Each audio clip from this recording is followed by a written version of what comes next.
Good day everyone and welcome back to our channel. So today I'm going to be showing you some of the possible essay questions that you can expect for paper 2 Business Studies grade 12 May-June examination. So here we're going to be focusing on essay questions under business ventures. So if you have not yet subscribed to this channel, please subscribe, like, and also click on the notification button so that you can be notified every time when we upload a new video. And I'm also going to be showing you how to write an essay or how to answer essay questions. So let's get started. So business studies question paper is split into 2 question papers, which is paper 1 and paper 2. Paper 1 focuses on business environments and business operations. Paper 2 focuses on business ventures and business roles. So in this video, we're going to be looking at some of the possible questions or essay questions that you can expect under business ventures in paper 2. So you can be asked to answer an essay questions based on investment. You can be asked to answer a question based on presentation, or you can be asked to answer a question on investment and presentation. You can also be asked to answer a question based on management and leadership. So I'm going to be using this question that is based on presentation to show you how to write your essay. So you're going to start with your introduction where you have to write 2 points. And the good thing is that they've already given you subheadings for your body, which means that you're going to use these 4 subheadings as your body, for example. And you're going to write 1 point for your conclusion. So for your body, the first subheading you are going to use is factors that should be considered when preparing for a presentation. The second subheading is the impact of handouts and interactive whiteboards as types of visual aids. The third one is going to be how the presenter should handle feedback after a presentation in a non-aggressive and professional manner. And the last one is going to be areas of improvement to the presenter for his or her next presentation. And you're going to go to your conclusion. So you can choose to introduce your topic or the topic that has been given to you by explaining what it is or by defining the topic.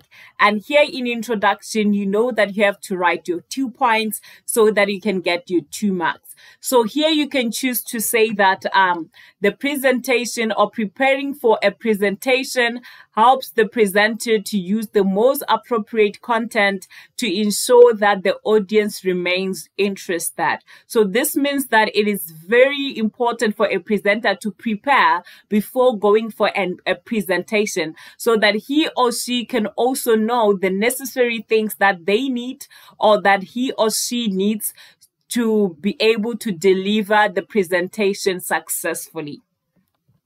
You can also say presenters must reflect on good practices and challenges so that they can improve in the next presentation. So you should start the body of the essay or your essay with the first subheading that has been provided to you in the essay question. And in this case, it's factors that should be considered when preparing for a presentation. And for your first point, you can say a clear purpose. What is the purpose of this presentation? What do you want people to get from this presentation? So you must be able to state the purpose, the intentions, and the objectives and the main points of the presentation. And the second one, you can say that the main aims should be captured in the introduction or opening statement of the presentation. You must be able to tell people what is the main of this presentation in the beginning of the presentation. In your introduction or in your opening statement, you should tell people what is the main purpose of the presentation so that they know as you move forward with the presentation what to expect. Information presented should be relevant and accurate. You must also be fully conversant with the content and objectives of the presentation. This means that you must be familiar with the content that you're going to present. You must be familiar with the objectives of your presentation. So you cannot present about something that you're not familiar with. You cannot present about something that you do not know. And you must also know the background, diversity, size, and pre-knowledge of the audience that you are going to present to, so that you can be able to determine the appropriate visual aids that you need to use in your presentation. You must also prepare a rough draft of the presentation with a logical structure or format with an introduction, body, and conclusion. And for that, you get your 12 marks. The impact of handouts and interactive whiteboards as types of visual aids. Now we're going to focus on the impact of handouts, and we are going to be discussing that, and we're going to move on then to the impacts of the interactive whiteboards. So we have positive or advantages of the impact of handouts, and we also have the disadvantages or the negatives of handouts. One, the positive of the handout is that meaningful handout may be handed out at the start of the presentation to attract attention and to encourage participation. Notes or hand copies of the slide presentation can be distributed at the end of the presentation. And for that, you get your 3 marks. And we're going to move on to the negatives and the disadvantages. So the first disadvantages or a disadvantage of handout is that handing out material at the start of the presentation may distract or you may lose audience attention. As it only summarizes key information, some details might be lost or omitted. So since this handout only summarizes key information, the audience might miss or lose some of the details. And for that, you get your 3 marks, and that will be 6 marks maximum or sub-maximum for your advantages and disadvantages of handout. Interactive whiteboards. So the positive or the advantages of interactive whiteboards. The first point you can say, it's easy to combine with sound and other visual aids. The second one is that it's also useful to capture feedback and new ideas. And for that, you get your 3 marks. And now we're going to move on to look at the negatives or the disadvantages of the interactive whiteboards. The first disadvantage or negative of using interactive whiteboards is that it can only be used by a presenter who knows the unique features of the interactive whiteboard or smart boards and uses it to its full potential, which means that if you have never used this before, if you have never used a smart board before, or if you are not familiar with it, it might be very difficult for you to use it in its fullness. It also cannot be connected to any computer. So this is the second or another disadvantage of using interactive whiteboards. And for that, you get your 3 marks, and you'll be standing at 6 marks maximum for your advantages and disadvantages of interactive whiteboards. And for the impacts of the handout and the interactive whiteboards, you will get your total of 12 marks.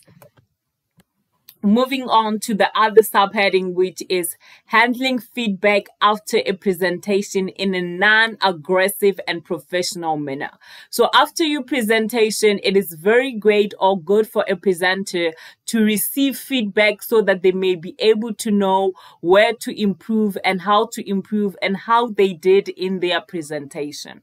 So it is very important for the presenter to stand throughout the feedback session. And also the presenter should be polite, confident when responding to questions. The presenter should ensure that each question or comment is clearly understood before responding or rephrase questions if uncertain. So it is very important for the presenter to understand the question in order to answer clearly or to give the right answers to the asked questions. The presenter should first listen and then respond. Provide feedback as soon as possible after the question was asked or after the session. This will ensure the audience that the presenter knows the content and they are familiar with what they've been presenting about. The presenter should also be direct, honest, and sincere when responding to questions. And for that, you get your 12 marks.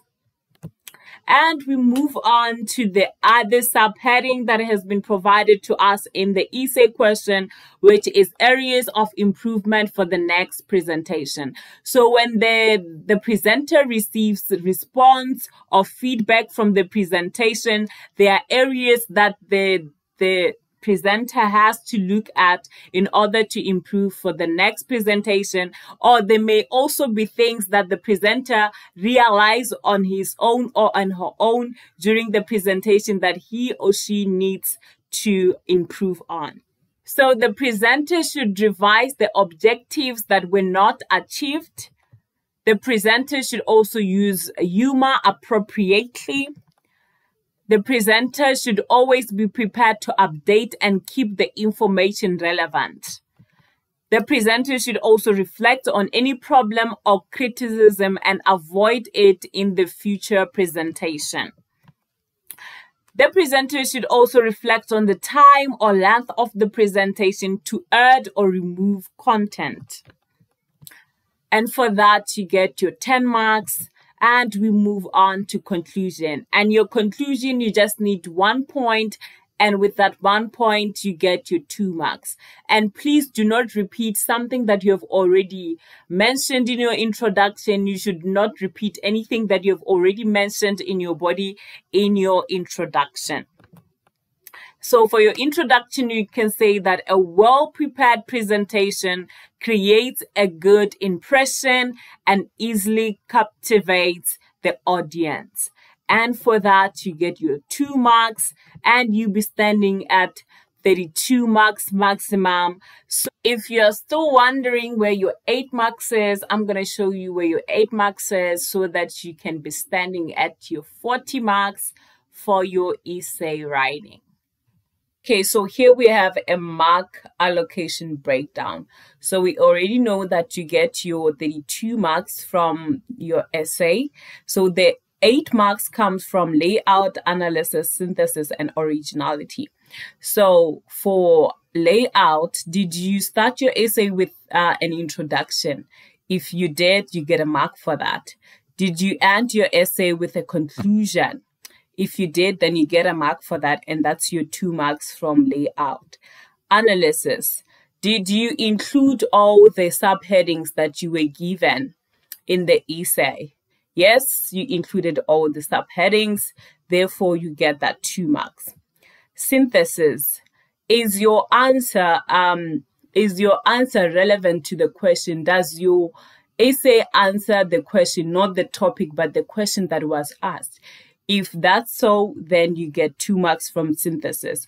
Originality. Did you use your own examples in your essay? If you did, then you get 2 marks and you have a total of 40 marks. Thank you so much for watching. And if you enjoyed this video, please like, subscribe, and also click on that notification button so that you can be notified every time when we upload a new video.